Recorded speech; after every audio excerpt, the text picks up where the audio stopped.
Hey folks, Matt from artoftheimage.com. Interesting question from viewer Anthony Martin.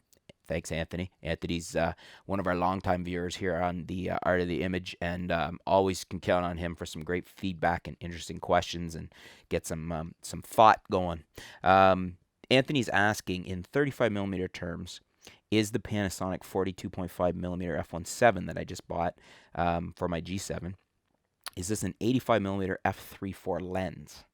I don't know what the exact math is because I don't really buy into these aperture conversion ratios for Micro Four Thirds or APS-C, the Tony Northrup type of thing.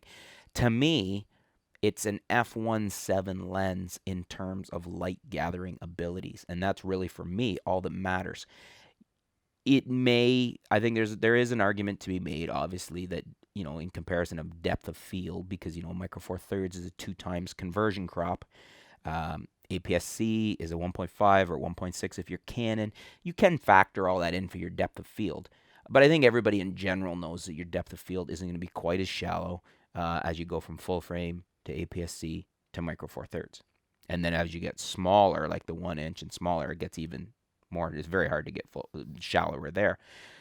To me, the big thing to focus on is, and this is where my immediate answer to your question would be no, that's not correct. In 35 millimeter terms, yes, field of view is 85 millimeters, but light gathering abilities is f1.7.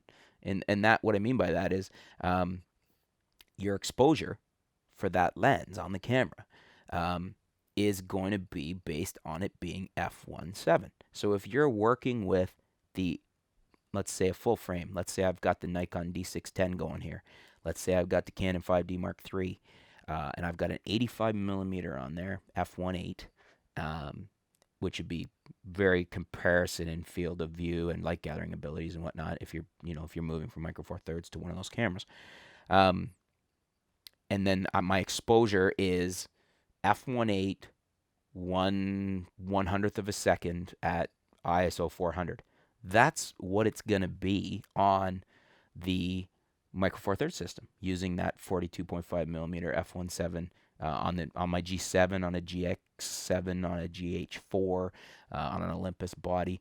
That's what it's going to be. If it was, what do we say there? If it was f1.7 at 1/100th of a second ISO, whatever, that will translate down. You're not going to have the same depth of field because it's a smaller body or smaller sensor, but the exposure is the same.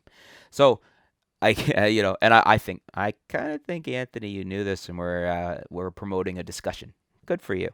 But yeah, I mean, it's still an f1.7 lens as far as exposure is concerned. I think, in my opinion, we all know that on a Micro Four Thirds, the depth of field isn't the same as on APS-C. On an APS-C body, the depth of field is not the same as on full frame. I don't even consider that. I just want to know what my exposure is. My exposure is going to be the same on that 42.5 millimeter f1.7 lens on my G7 in Micro Four Thirds body as it is on an APS-C, on D5500, on a T6i, 70D, whatever, as it is on a full frame, on a D610, on a D810 from Nikon, on a Canon 5DS, whatever you want. The exposure is the same. So I hope that answers your question, or starts the conversation going you were looking for. Anybody else want to comment? Leave it in the comments below. Do you agree with me? Disagree? We'll have a discussion on that. Very nice lens, by the way, if you're considering the Panasonic 42.5 millimeter f1.7. It's a very nice lens. And thanks for tuning in. We'll be back soon here at artoftheimage.com.